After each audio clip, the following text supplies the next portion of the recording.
Grand Admiral Vexthor stood before the massive observation window of the Imperial flagship Eternal Dominion, his iridescent scales reflecting the distant starlight.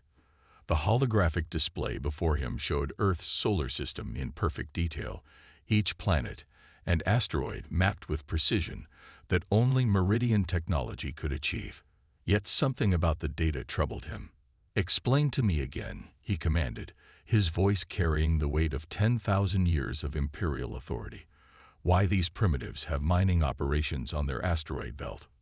Science Officer Zinra approached the display, her tentacles manipulating the holographic controls with practiced ease.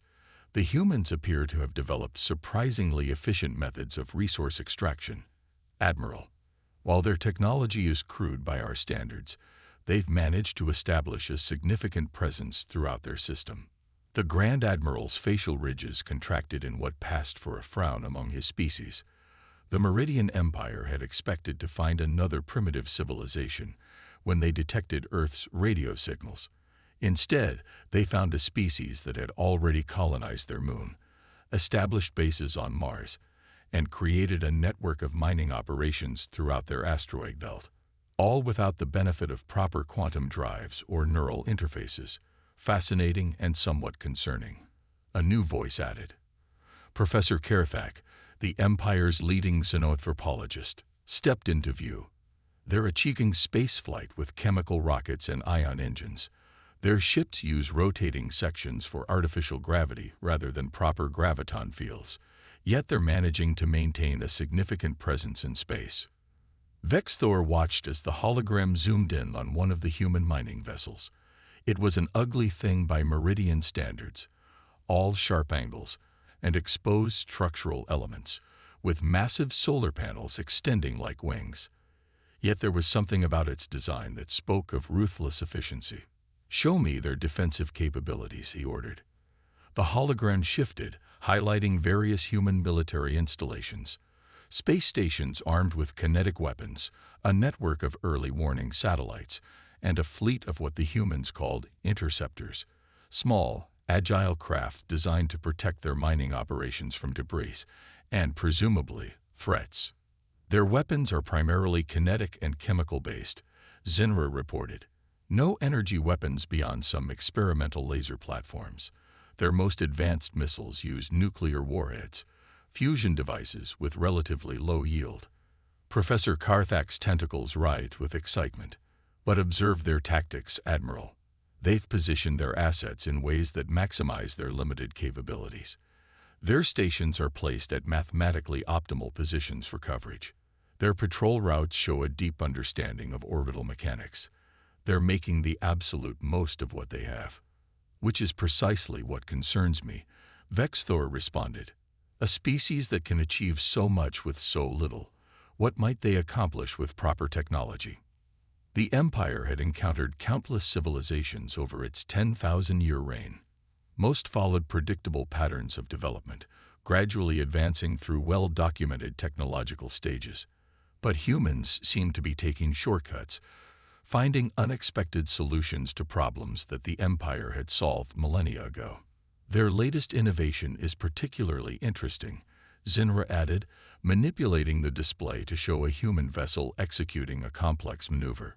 "They're using something they call gravity assist techniques. Instead of relying on pure engine power, they're utilizing the gravitational fields of planets and moons to alter their trajectories. It's inefficient by our standards, but it shows they understand how to use their environment to their advantage," Vexthor finished. "A species that learns to work within such severe limitations might not know how to accept them." The Grand Admiral made a decision. Standard protocol called for sending a diplomatic delegation to establish contact, beginning the long process of integrating Earth into the Empire. But something about these humans suggested that a more cautious approach might be warranted. "Prepare a full tactical analysis," he ordered. "I want to know everything about their military capabilities, their industrial capacity, and their technological development rate. And send probes to monitor their off-world colonies. I want to understand exactly what we're dealing with before we make our presence known." "Admiral," Professor Kerthak interjected, The standard protocols will be modified in this case. Vex Thor cut him off. These humans, they remind me of something from my studies of ancient imperial history. Before we achieved technological supremacy, our ancestors faced a crisis that nearly destroyed our civilization. We had encountered a species that seemed primitive, but proved to be far more dangerous than we anticipated. They didn't think the way we did. They found solutions we had never considered. What happened to them? Zinra asked. We absorbed them into the Empire, eventually, but not before they bloodied us severely. Their primitive weapons proved surprisingly effective against our advanced shields because they approached problems from angles we had never considered. The Admiral's scales shifted color slightly, indicating deep thought. I see something similar in these humans. They're not following the normal technological progression. They're finding their own paths. As if to emphasize his point, the hologram showed a human mining vessel executing an intricate series of maneuvers, using the gravitational fields of several asteroids to change course without expending fuel. It was an elegant dance, performed with technology that should have been too primitive for such precision. Continue monitoring, Vex Thor commanded. I want daily reports on any new developments, and prepare a comprehensive first contact protocol, one that takes into account their potential for unexpected innovations. As his officers acknowledged the orders, the Grand Admiral continued to study the holographic display. The human solar system was a hive of activity, with ships and stations moving in complex patterns that spoke of careful planning and efficient use of resources. It looked chaotic compared to the precise, standardized movements of Imperial space traffic, but there was an underlying logic to it. One more thing, he added. Begin analyzing their communication patterns, their entertainment broadcasts, their cultural information. I want to understand how they think, not just what they can do. Professor Carfax's tentacles writhed with renewed excitement. Their entertainment broadcasts are particularly fascinating, Admiral. They spend considerable time imagining encounters with alien civilizations. Many of their scenarios involve successfully defending against technologically superior invaders. Do they indeed? Vex Thor's scales shifted to a deeper hue. Then perhaps they're more prepared for us than we might wish. Continue your observations. We'll proceed with first contact only when I'm satisfied we fully understand what we're dealing with. As his officers departed, Vex Thor remained at the observation window, watching the distant spark that was Sol. The Empire had ruled the galaxy for 10 millennia because it had learned to identify and neutralize potential threats before they developed. These humans, with their primitive but cleverly applied technology, their resourceful approach to problem-solving, and their apparent preparedness for alien contact, represented something the Empire hadn't faced in a very long time. Uncertainty. Dr. Elena Santos stood at the United Earth Defense Command's main viewport, watching as the massive Meridian vessel descended into high Earth orbit. Its crystalline surface caught the sunlight, creating rainbow cascades that would have been beautiful if they weren't so intimidating. Behind her, the command center hummed with contained tension. Their ship is approximately 3 kilometers in length, reported Captain Marcus Chen, his fingers dancing over the holographic controls. Energy readings are off our established scales. Their power output could probably run all of Earth's power grid for a year. Elena nodded, keeping her expression neutral. As Earth's leading expert in theoretical propulsion systems, she had spent the last 6 months studying the Meridian vessels that lurked at the edges of their solar system. What she learned had been both fascinating and troubling. "They're making a show of it," General Sarah Martinez observed from her command station. "Look at that approach vector, perfectly calculated to catch maximum sunlight, maximum visibility from population centers. They want us impressed." "And are we?" Elena asked, though she already knew the answer. The general's lips quirked in a slight smile. "Let's just say I'm glad we didn't put all our eggs in the visible basket." The Meridian ship, Eternal Dominion, had finally settled into its designated orbit. Right on schedule, a transmission came through on all frequencies, in perfect English. "People of Earth, The voice was smooth, almost melodic. "I am Grand Admiral Vexthor of the Meridian Empire. We come to welcome you into the greater galactic community." Elena watched as holographic displays showed crowds gathering in cities worldwide, watching the alien ship through telescopes and on video feeds. The Meridians had certainly achieved their goal of making an impression. But they hadn't noticed, or perhaps hadn't cared about, the other activities taking place in Earth's orbit. "Signal coming in from Ghost Fleet," Captain Chen reported quietly. "All units in position and undetected."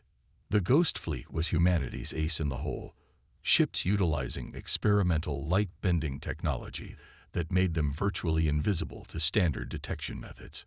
While the Meridians watched Earth's obvious military assets, they remained unaware of humanity's true defensive capabilities. The diplomatic reception was set to take place aboard the International Space Station Alpha, recently upgraded for just such an occasion. Elena would be part of the welcome committee, along with various political and military leaders. As she prepared to board the shuttle, she couldn't help but think about the calculations running through her quantum computer back at her lab. If she was right about the Meridian's technology, humanity might have an advantage they never expected. 6 hours later, Elena found herself face to face with Grand Admiral Vexthor. The Meridian leader was impressive, nearly 3 meters tall, with iridescent scales and multiple arms that moved with fluid grace. His delegation consisted of equally imposing figures, all wearing what appeared to be ceremonial armor that probably doubled as environmental suits. Dr. Santos, Vexthor's translator, rendered his words perfectly. "Your reputation precedes you. We've studied your papers on theoretical propulsion systems. Quite innovative, given your technological limitations." Elena smiled, recognizing the condescension for what it was. "We do what we can with what we have, Admiral. Though I'm curious, what did you make of my recent work on gravity manipulation?" She saw the slight shift in his scales that indicated surprise. "I wasn't aware that humans had progressed to gravity manipulation technology." "Oh, we haven't, not in the way you might think," Elena replied. "We've simply found some interesting ways to use what nature provides. Would you like a demonstration?" Before Vexthor could respond, alarms blared through the station. Captain Chen's voice came over the comm. "Multiple asteroids have altered course and are approaching Earth defense perimeter. Meridian vessels detected launching from behind lunar orbit." The Admiral's scales shifted to a deep purple, a necessary test of your defensive capabilities. "Surely you understand." Elena's smile didn't waver. "Of course, though you might want to watch carefully. You could learn something." The main viewport showed the approaching asteroids, massive chunks of rock that would devastate Earth if they hit. Behind them, Meridian warships moved into attack formation, presumably to save Earth after demonstrating its vulnerability. "Ghost Fleet, you have permission to proceed," General Martinez announced. What happened next would be studied in military academies, both human and Meridian, for generations to come. The seemingly empty space around the asteroid suddenly rippled, revealing dozens of human ships. But instead of attacking the asteroids or the Meridian vessels, they began a complex dance through space. "Gravity sling initiating," Elena announced calmly. "Watch closely, Admiral. This is what happens when you have to solve problems without relying on brute force." The human ships moved in precise patterns, each one generating a localized gravitational field. These fields weren't particularly strong by Meridian standards, barely enough to deflect a small meteor. But as the ships moved in their calculated patterns, the fields began to interact, creating a cascading effect that grew exponentially. The asteroids, caught in this artificial gravity web, began to slow, then stop, then change direction. Within minutes, they were being redirected safely away from Earth, without a single shot being fired. The Meridian warships, caught in the same gravitational dance, found their own engines fighting against unexpected forces. "Impossible," one of the Meridian scientists whispered. "Their technology is too primitive for this level of gravitational control." "Not primitive," Elena corrected. "Just different. We couldn't generate powerful gravity fields like your ships, so we learned to use multiple weak fields in concert. The math is actually quite beautiful, like a symphony of gravitational waves. Admiral Vexthor's scales had shifted to a color Elena couldn't interpret. You knew we were watching. You let us see only what you wanted us to see. Just as you showed us only what you wanted us to see, General Martinez replied. Those weren't really asteroids, were they? Too perfectly placed. Too convenient for your demonstration. The Admiral's next words carried a new tone, something closer to respect. It seems we have both underestimated each other. Though I must point out that our fleet still vastly outguns yours. Probably, Elena agreed. But are you sure about that? How many of our ships can you actually detect right now?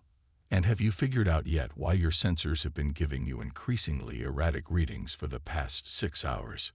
The implications hung in the space between them. The humans hadn't just demonstrated a new technology. They'd shown that they could think in ways the Meridians hadn't considered. The gravity sling was just the beginning.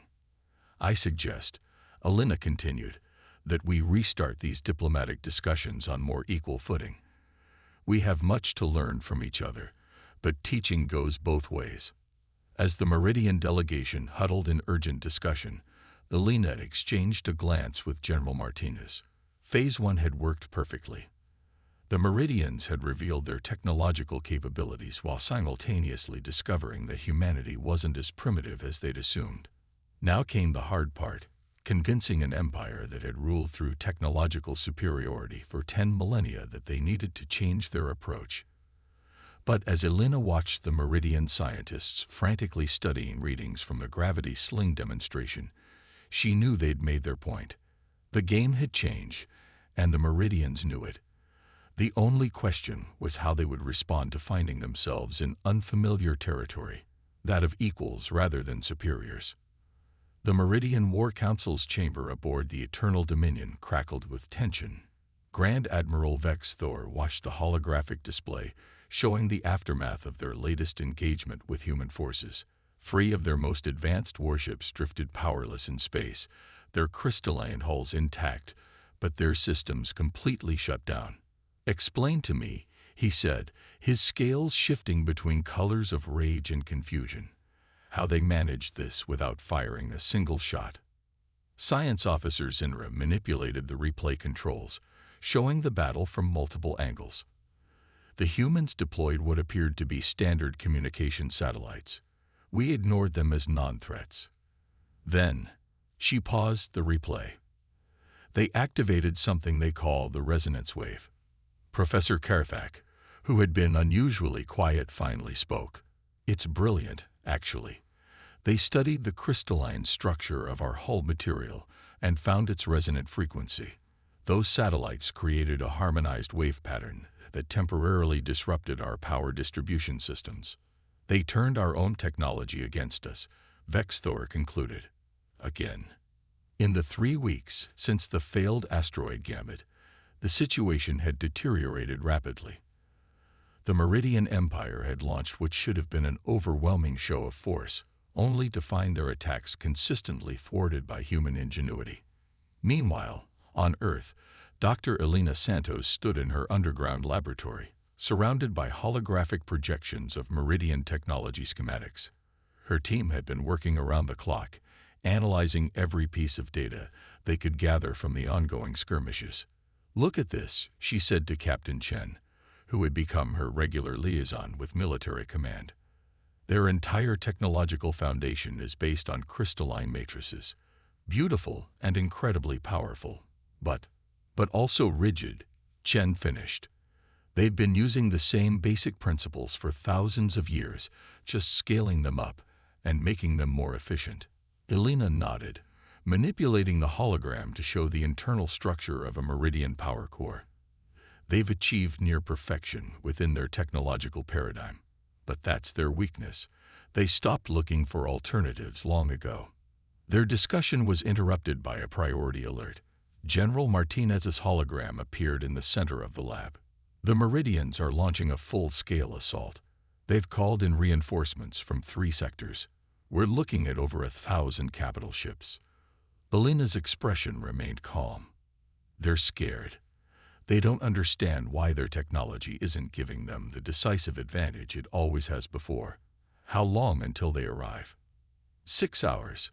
They're using their quantum fold drives to coordinate a simultaneous arrival from multiple vectors. Perfect. Elena smiled. That's exactly what we were hoping for. Captain Chen, is the swarm ready? Chen checked his tactical display. All units deployed and in position. Though I still think this is the craziest plan I've ever heard of. The swarm was humanity's latest innovation. Millions of microsatellites, each no bigger than a coffee cup, powered by miniaturized fusion reactors. Individually, they were almost undetectable. Together, they formed a neural network that spanned the solar system. 5 hours later, Elena stood in the Earth Defense Command Center, watching as space itself seemed to twist around their solar system. The Meridian fleet emerged from quantum space in perfect formation, their crystalline ships forming geometric patterns that would have been beautiful if they weren't so terrifying. They're launching fighters, reported Captain Chen. Quantum signature suggests they're unmanned drones. Of course they are, Elena muttered. They still think this is about firepower. General, permission to activate the swarm. General Martinez nodded. Do it. Let's show them what real adaptation looks like. Elena entered a series of commands into her console. Across the solar system, millions of microsatellites awakened. But instead of attacking, they began to broadcast. Not weapons fire, but information. The Meridian drones suddenly stopped in space, their control systems overwhelmed by the cascade of data flowing from the swarm. Each microsatellite was transmitting a different frequency, creating a symphony of electromagnetic chaos that overwhelmed the drone's crystalline processors. Second phase, Elena ordered. The swarm shifted its broadcast pattern. Now it wasn't just jamming signals, it was rewriting them. The Meridian drones began to move again, but not according to their original programming. Aboard the Eternal Dominion, Vexthor watched in horror as his drone fleet turned and headed straight for his own ships. Shut them down, he ordered. Sever all connections. We can't, Zinra reported, her tentacles writhing in distress. The humans, they're not just controlling our drones, they're teaching them. The neural networks are evolving faster than we can block them. Professor Karthak's crystalline form pulsed with excitement despite the situation. Don't you see? This is why they let us keep watching them all those months. They wanted us to think their AI technology was primitive. But they weren't building better AIs. They were building AIs that could learn and adapt in ways we never considered. The battle that followed would redefine warfare in the galaxy. The Meridian fleet found itself fighting not just human forces, but their own reprogrammed drones. The swarm continued its work, not destroying but transforming, turning the rigid Meridian systems into something new and unpredictable. We've confirmed our hypothesis, Elena reported to General Martinez as they watched the chaos unfold. The Meridian's quantum fold technology. It's not just for faster-than-light travel. It's the foundation of their entire civilization. Their ships, their weapons, their communication systems, everything is connected through quantum entanglement. Which means they're all running on the same basic principles, using the same frequencies, the same protocols. They achieved perfect standardization across their entire empire. And that's why they can't adapt fast enough to stop us. As if to prove her point, another wave of Meridian ships suddenly lost power, their crystalline hulls darkening as the swarm's influence spread through their quantum networks. They had built an empire on the principle of technological perfection, never considering that perfection might become a weakness. Send the message, General Martinez ordered. Let's see if they're ready to talk seriously about peaceful coexistence. Elena nodded, but her mind was already racing ahead to the next problem. The Meridians wouldn't give up easily. Their entire civilization was built on the assumption of their technological superiority. But perhaps that was exactly why this needed to happen. Sometimes, Evolution required a push. As the battle continued to unfold, Elena couldn't help but smile at the irony. The Meridians had come to Earth expecting to find primitives in need of guidance. Instead, they had found teachers who would force them to remember something they had forgotten millennia ago: the power of adaptation, the strength of diversity, and the simple truth that perfection, once achieved, becomes a prison. Dr. Elena Santos stared at her laboratory's main display in disbelief. The data streaming across multiple holographic panels told a story so unexpected that she'd spent the last 3 hours verifying her findings. "You're absolutely certain about this?" General Martinez asked, her hologram flickering slightly as another Meridian attack rattled the underground facility's shields. "The evidence is irrefutable," Elena replied, manipulating the display to show layers of code extracted from captured Meridian systems. "Their technology isn't actually theirs. At least, not entirely." Captain Chen leaned forward, studying the complex patterns. "Explain it to us, Doc. What exactly are we looking at?" Elena highlighted different sections of code, each displaying distinct characteristics. "When we first started analyzing their systems, we assumed the irregularities we found were just artifacts of alien programming. But look here," she zoomed in on a particular sequence. "These base protocols, they're written in completely different styles. Not just different versions, different species' ways of thinking." "The Meridians stole their technology?" Martins asked, her eyebrows rising. "Not exactly," Professor Zhang interrupted, joining the conversation. "The quantum physicist had been working with Elena's team since the conflict began. They absorbed it. Look at the timestamps in the base code. Some of these protocols are over 8,000 years old. Others are more recent. The Meridians didn't just conquer other species. They took their technological innovations and standardized them into their own systems." Outside, the battle for Earth's solar system continued to rage. The Meridian fleet had adapted to the swarm's initial attacks, but human forces kept changing tactics, refusing to fall into predictable patterns. It was a stalemate, but one that challenged everything the Meridians thought they knew about warfare. "That's why their technology is so perfect," Elena continued. "They'd had thousands of years to refine and integrate innovations from hundreds of species, but in the process, they lost something crucial: the ability to truly innovate on their own." The implications were staggering. The Meridian Empire hadn't achieved its technological superiority through its own genius, but by assimilating and standardizing the innovations of others. Their crystalline technology, their quantum fold drives, their neural interfaces, all were built on foundations created by long-forgotten species. "Show them," Professor Zhang suggested quietly. "Show them what we found." Elena nodded and sent a new set of data to the main display. "This is from their earliest base code. See these quantum encryption protocols? They're designed to prevent exactly what we're doing: analyzing and understanding their technology. But the encryption itself tells us something fascinating." She highlighted a particular section of code. "This was written by a species that thought in 6 dimensions. The mathematics are beautiful, but they're also revealing. The Meridians didn't just take the technology. They had to fundamentally change how they thought to use it." "Which means," General Martinez prompted, "which means their entire civilization is built on adapted neural architecture," Elena explained. "They literally rewired their brains to interface with stolen technology. And now," she paused, letting the implications sink in, "now they can't think outside that architecture." Chen finished. "They're trapped in the perfect system they built." A priority alert flashed across their screens. The Meridian fleet was launching a new type of attack, using concentrated quantum fields to try to disrupt Earth's defensive systems. But there was something off about their approach, a rigidity that revealed their limitations.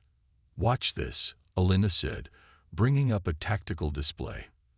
"They're trying to innovate, but they can only do it within their existing framework.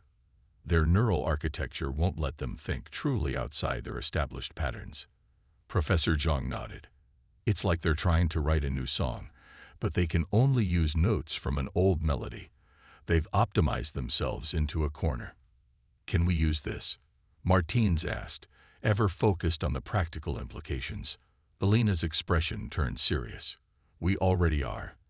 The swarm isn't just disrupting their systems, it's introducing chaos into their neural networks. Every time they connect to their quantum field technology, they're being exposed to new ways of thinking. We're not just fighting their ships, we're fighting 10,000 years of self-imposed neural conditioning. As if to demonstrate her point, several Meridian ships suddenly broke formation, their movements becoming erratic. The quantum fields they were generating began to fluctuate wildly. Their crews, Chen realized, the new thought patterns are affecting them directly. This isn't just a war, Alina said quietly. It's an intervention. The Meridians built their empire by assimilating other species' innovations, but they locked themselves into a single way of thinking. They need to be reminded how to truly innovate again. General Martinez's hologram flickered as another attack shook the facility. And if they can't adapt, then they'll fall, Professor Zhang stated simply. Not because we destroy them, but because they can't survive in a universe that requires true adaptation.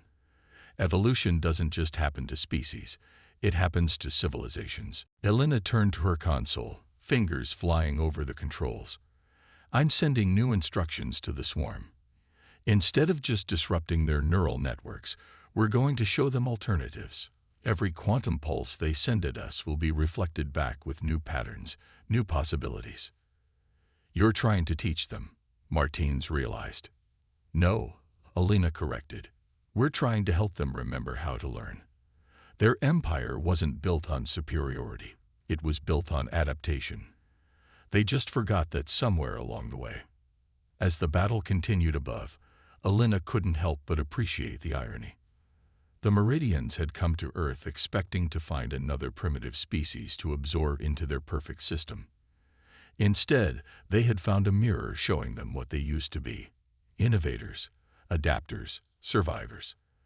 The question now was whether they could remember how to be that again, or if their quest for perfection had trapped them permanently in a prison of their own making. The next few hours would determine not just the fate of Earth, but the future of an empire that had forgotten the very principle that had once made it great: the power of change. Grand Admiral Vexthor stood in the command center of the Eternal Dominion, watching his empire's perfect order dissolve into chaos. Around him, crew members struggled with increasingly erratic neural interfaces as the human swarm continued its relentless assault on their quantum networks.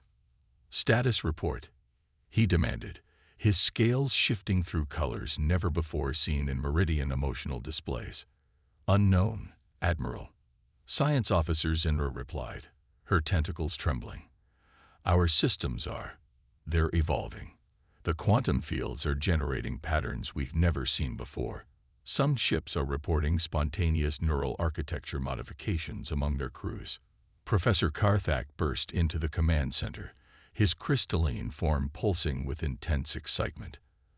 Admiral, you need to see this. The humans, they're not attacking us. They're waking us up. On Earth, Dr. Elena Santos monitored the unfolding situation with a mixture of hope and apprehension. The swarm had exceeded all expectations, its millions of microsatellites working in concert to create a quantum resonance that was reshaping Meridian neural patterns in real time. Look at these readings, she told Captain Chen, highlighting various data streams. Their ships aren't just malfunctioning, they're reconfiguring themselves. The crystalline matrices are forming new patterns, adapting in ways their original programming never allowed. General Martinez's hologram appeared, her expression grave. We're detecting massive energy buildups in their fleet. If those ships destabilize. They won't, Elena interrupted. The Meridians are too good at what they do. Their systems won't fail. They'll transform. The question is whether their crews can handle the transformation. Aboard the Eternal Dominion, Vexthor experienced something no Meridian had felt in thousands of years: true uncertainty. The rigid neural pathways that had defined his species' thought patterns for millennia were shifting, creating new connections, new possibilities. The archives, he whispered, memories surfacing that had been buried by generations of standardized neural architecture. Show me the original archives.